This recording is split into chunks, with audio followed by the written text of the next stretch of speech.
Hi friends, என்னோட சேனலை புதுசாக பார்க்குறீங்க அப்படின்னா லைக் பண்ணிட்டு ஷேர் பண்ணிவிட்டு கமெண்ட் பண்ணிவிட்டு வாங்க ஃப்ரெண்ட்ஸ், வீடியோக்குள்ளே போகலாம். ஆல்ரெடி பார்ட் 1ல் சேஃப்டி ஃபார் உமனை பற்றி பெப்பர் ஸ்ப்ரே பற்றி ஒரு வீடியோ போட்டோம். இது வந்து பார்ட் 2ல் சேஃப்டி ஃபார் உமன் 10 பாயிண்ட்டை பற்றி நம்ம பார்க்க போகிறோம். ஒரு பாயிண்ட்டில் என்னென்ன சேஃப்டி இருக்குதுன்னு சொல்லிட்டு இந்த வீடியோவில் பார்க்க போகிறோம் ஃப்ரெண்ட்ஸ். ஃபஸ்ட்டு பாயிண்ட் வந்து என்ன அப்படின்னா, அவுட் சைடு போகிறோங்க அப்படின்னா அவுட் சைடு நம்ம வந்து போகும்போது கவனமெல்லாம் வந்து நம்ம சுற்றி இருக்கிற சரௌண்டிங் நியர்பை பீப்புள் மேலே மட்டும்தான் ஃப்ரெண்ட்ஸ் கண்ணு இருக்கணும். சரிங்களா?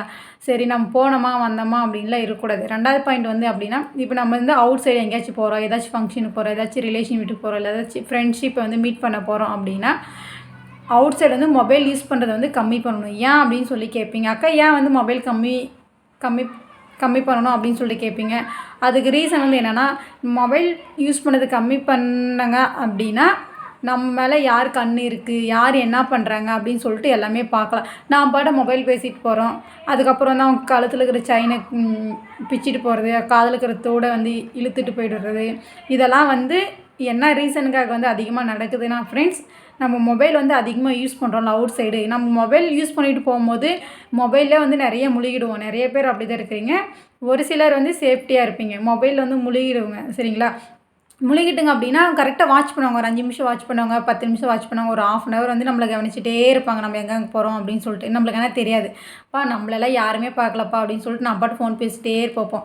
ஃபோன் பேசிட்டு போய்கிட்டே இருக்கும்போது கரெக்டாக அவங்க வந்து அவங்க வேலையை காமிச்சிருவாங்க. ஸோ அதனால தான் அவுட் சைடு போகும்போது வந்து நீங்கள் வந்து மொபைல் யூஸ் பண்ணாதீங்க அப்படின்னு சொல்லிட்டு சொல்கிறது ஃப்ரெண்ட்ஸ். பார்ட் 3 மூணாவது பாயிண்ட் என்ன அப்படின்னா, ஸ்பீக்கப். அவுட் சைடு போனாங்க அப்படின்னா தைரியமாக இருக்கணும் ஃப்ரெண்ட்ஸ். தைரியம் இல்லை அப்படின்னா எதுவுமே சீரியஸ்லி நடக்காது. தைரியமாக இருக்கணும். ஏன் வந்து தைரியமாக இருக்கணும் அப்படின்னா, நம்ம பேசாமலாம் இருக்கக்கூடாது. அவுட் சைடில் பப்ளிக்கில் எவ்வளோ பேர், நிறைய பேர் இருப்பாங்க தெரியுமா? கத்துனா தான் வந்து என்ன ஆச்சு ஏதாச்சுன்னு எல்லோரும் ஓடி வருவாங்க. நம்ம கத்தாமல் நம்ம பாட்டு அவங்க இதை கழுத்தில் இருக்கிறத கழட்டிட்டு போயிட்டா அப்படின்னா நம்ம பாட்டு சைலண்ட்டாக இருந்தாங்கன்னா என்னன்னு தெரியாது. ஸோ வீட்டில் இருக்கும்போது வேறு மாதிரி இருக்கணும். சரிங்களா? பப்ளிக்கில் இருக்கும்போது எப்படி இருக்கணும் அப்படின்னா தைரியமாக இருக்கணும்.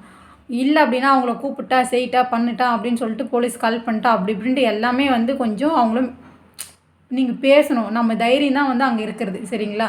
ஸோ அவுட் சைடு போகும்போது வந்து நிறைய தைரியமாக இருங்க ஃப்ரெண்ட்ஸ். அதுக்கப்புறம் வந்து பேசாமல் இருக்கக்கூடாது. பப்ளிக்கில் வந்து எல்லாருமே கூப்பிட்ட உடனே வந்துடுவாங்க. சரிங்களா? 4th பாயிண்ட் என்ன அப்படி என்னென்னா, இப்போ நீங்கள் எங்கேயாச்சும் வெளியில் போகிறீங்க அப்படின்னா, பைக் நிறுத்துறீங்க அப்படின்னாலையும் அங்கேயுமே உங்களை வந்து அப்சர்வ் பண்ணுவாங்க. நீங்கள் ஃபோன் பேசிகிட்டே போகிறீங்க, இல்லை ஃபோன் பேசிகிட்டே வரீங்க, ஃபஸ்ட்லேருந்து உங்களை வந்து பிக்கப் பண்ணிகிட்டே வருவாங்க. இவங்க என்ன பண்ணுறாங்க, எங்கே போகிறாங்க, என்ன வராங்க.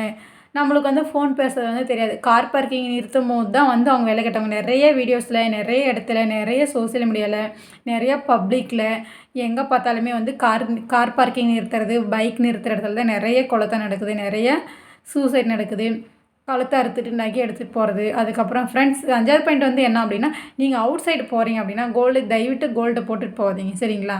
கோல்டு போட்டுட்டு போகிறதுனால எவ்வளோ பின்விளைவுகள் இருக்குது. நம்ம கோல்டை போட்டுட்டு போனாலே நம்ம சேஃப்டியாக போகிறதில்ல. கரெக்டு தானே? ஏன் சேஃப்டியாக போகிறதில்ல? கோல்டை போட்டுட்டு நம்ம ஜாலியாக ஃபோன் பேசிட்டு போவோம், ஜாலியாக வருவோம், நம்மளை யாரும் வாட்ச் பண்ணுறதில்ல அப்படின்னு மட்டும் நம்ம நினைக்கவே கூடாது. நம்ம நியர்பை இருக்கிற சரௌண்டிங் பீப்புளை நம்மளை எல்லாருமே வாட்ச் பண்ணுவாங்க ஃப்ரெண்ட்ஸ். பப்ளிக் அப்படின்னா அவங்களுக்கு தேவை நகை, அவங்களுக்கு தேவை காசு, என்ன வேணாலும் பண்ணுவாங்க. அவங்க ஏதாச்சும் சின்னதாக இந்த பெப்பர் ஸ்ப்ரேயில் லைட்டாக இப்படி இது பண்ணிட்டாங்கன்னா கூட நம்மளுக்கு 10 நிமிஷம், 1/2 அன் ஹவர் நம்மளுக்கு எதுவுமே தெரியவே தெரியாது. அவங்க அதை கலத்திட்டு போயிடுவாங்க ஃப்ரெண்ட்ஸ். அது கலத்திட்டு போனதுக்கப்புறம் தான் வந்து என்னன்னே நம்மளுக்கு தெரியும். அப்புறம் தான் சுயநலமே தெரியும். ஐயோ, நம்ம எல்லாமே இது பண்ணிட்டு போயிட்டாங்களா அப்படின்னு சொல்லிட்டு. ஸோ அதனால் வந்து அவுட் சைடு போகிறீங்க அப்படின்னா கோல்டெல்லாம் கொஞ்சம் கம்மி பண்ணிக்கோங்க. ஆர்டிஃபிஷியல் இருக்குல்ல, ஆர்டிஃபிஷியல் போட்டுட்டு போங்க. முக்கியமான ஃபங்க்ஷன், பேரண்ட்ஸு, வீட்டில் எல்லோரும் வராங்க, ரிலேஷனில் எல்லோரும் வராங்க அப்படின்னா நம்ம கோல்டு வந்து தாராளமாக யூஸ் பண்ணலாம். ஸோ எல்லோரும் இருக்கும்போது வந்து பப்ளிக்கில் மேக்ஸிமம் யாரும் வர மாட்டாங்க. நம்ம தனியாக போகிறோம், 2 பேர் போகிறோம், ஃப்ரெண்ட்ஷிப் கூட போகிறோம் அப்படின்னா கண்டிப்பாக நம்மளை வாட்ச் பண்ணுவாங்க. ஸோ நம்ம வந்து கண்டுக்க மாட்டோம். இப்போ நம்மளெல்லாம் யாருமே பார்க்காது அப்படின்னு சொல்லிட்டு நம்ம நினைக்கிறது தான் ஃப்ரெண்ட்ஸ் தப்பு. பப்ளிக்கில் வந்து நம்மளை வந்து எல்லாருமே பார்ப்பாங்க. சரிங்களா? அதுக்கப்புறம் வந்து 6வது பாயிண்ட் வந்து என்ன அப்படின்னா, நீங்கள் எங்கேயாச்சும் கூட போகிறீங்க அப்படின்னா இது வந்து 6வது பாயிண்ட்டு, பெப்பர் ஸ்ப்ரே கூட எடுத்துகிட்டே போகணும். தெரியக்கூடாது, நம்ம பண்ணுறது வந்து அவங்களுக்கு தெரியக்கூடாது ஃப்ரெண்ட்ஸ். பெப்பர் ஸ்ப்ரே வந்து கூட எடுத்துகிட்டு போனால் மட்டும்தான் அவங்களுக்கு தெரியாது. ஸோ நம்மளுக்கு அவங்க ஏதாச்சும் கிட்ட வரும்போது லைட்டாக ஸ்ப்ரே அடித்து விட்டுறணும். அதுக்கப்புறம் அவங்க கேரக்டர் வந்து என்ன அப்படின்னு சொல்லிட்டு நம்ம அனலைஸ் பண்ணிக்கணும். சரிங்களா? ஸோ எங்கே போனாலுமே சேஃப்டிக்கு ஏதாச்சும் ஒன்று கூட எடுத்துகிட்டு போகணும் ஃப்ரெண்ட்ஸ். அதுக்கப்புறம் வந்து 8வது பாயிண்ட் வந்து, நீங்கள் வீட்டில் வந்து தனியாக இருக்கிறீங்க அப்படின்னா யாராச்சும் வராங்க. சரிங்களா?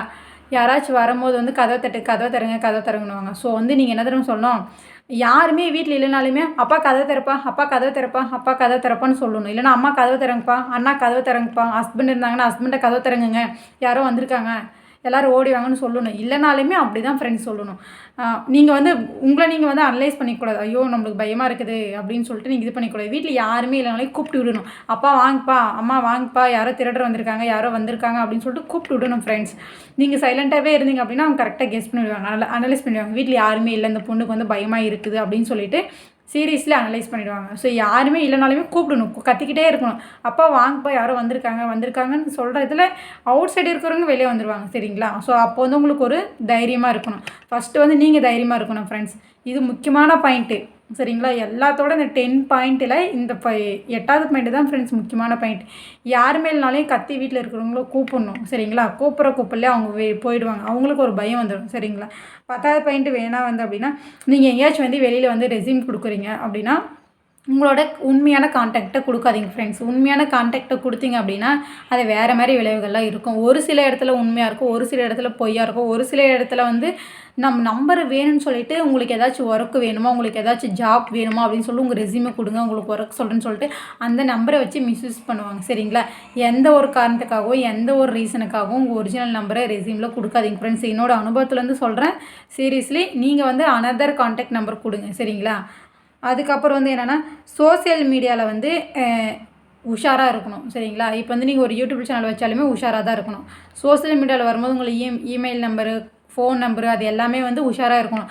அனதர் கான்டாக்ட் ஏதாவது ஒன்று வச்சுக்கிட்டு நீங்கள் வந்து எல்லாமே யூஸ் பண்ணணும் ஃப்ரெண்ட்ஸ். இது எல்லாமே வந்து சேஃப்டி ஃபார் உமன் தமிழில் தான் வரும். அதுக்கப்புறம் வந்து நம்மள மேலே ட்ரஸ்ட் அண்ட் லவ், நம்மள மேலே நம்மளுக்கு லவ் இருக்கணும், நம்ம மேலே நம்மளுக்கு உண்மையாக இருக்கணும். சரிங்களா? நம்ம மேலே எதுவுமே இல்லை அப்படின்னா நம்ம மேலே சீரியஸ்லி தைரியமாக இருக்காது ஃப்ரெண்ட்ஸ். நம்ம மேலே நிறைய நம்மளே லவ் பண்ணணும், நம்மளே உண்மையாக இருக்கணும். அதெல்லாம் இருந்துங்க அப்படின்னா கண்டிப்பாக நம்மளுக்கு ஒரு கான்ஃபிடென்ட் இருக்கும் எங்கே போனாலும். சரிங்களா? ஸோ வந்து எதுக்காகவும் பெண்களை விட்டு கொடுக்கக்கூடாது, தைரியமாக இருக்கணும் ஃப்ரெண்ட்ஸ். என்னோடய சேனலை பிடிச்சிருந்தா திரும்பவும் லைக் பண்ணிட்டு ஷேர் பண்ணிவிட்டு கமெண்ட் பண்ணிட்டு வாங்க ஃப்ரெண்ட்ஸ். வீடியோக்குள்ளே போகலாம். பாய். தேங்க்யூ.